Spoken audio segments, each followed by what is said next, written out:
pancake base, ay gagamit tayo ng pancake mix 180 grams, at dagdagan lang natin ito ng 1 cup of milk, or tubig. Hagad ako ng kaunting tubig.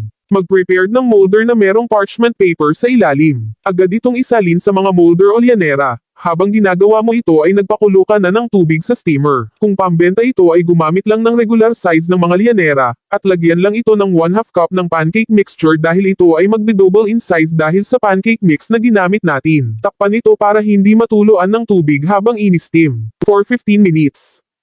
Stick, at kapag malinis itong lumabas, ito ay luto na. Another tip, kung gusto mo ma-achieve ang makinis na cake, ay huwag mo punuin ng mixture ang lyanera or molder. Lalo na kung gagamit ka ng pancake mix, dahil alam na gumamit ako dito ng 2 egg yolk, kung mapapansin ninyo ay hindi ko pa ito isinasalang sa apoy. Maglalagay ako dito ng 1 kutsara na cornstarch, ito yung pampalapit ng ating yema spread mamaya. Haluin lang ito sa egg yolk, bago natin ilagay yung condensed milk. Kapag ganito na ay pwede na natin ilagay ang 1 1/2 cup na condensed milk.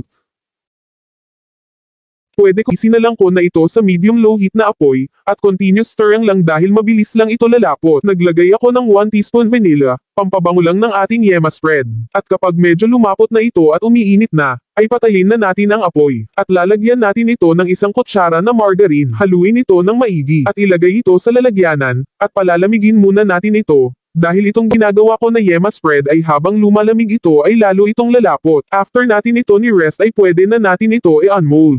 Patok ito ngayong pambenta. Estimated selling price nito ay nasa 80 to 100 pesos per tub. Pero depende pa rin po yan sa nagastos ninyo, dahil paiba-iba ng price, depende sa lugar kung saan nabili ang mga sangkap. Kung gagawin nyo itong pambenta ay ilagay ito sa microwavable tub, itong ginamit ko ay 500 ml tub, at ready na ang ating yema spread. Maglagay lang ng 1/2 to 1/3 cup na yema spread sa cake per tub, at lagyan ito ng toppings na grated cheese. Perfect ito sa kahit anong okasyon, o kahit walang okasyon basta nagke-crave ka lang ng yema cake ay kayang-kaya mo na itong gawin at lutuin. At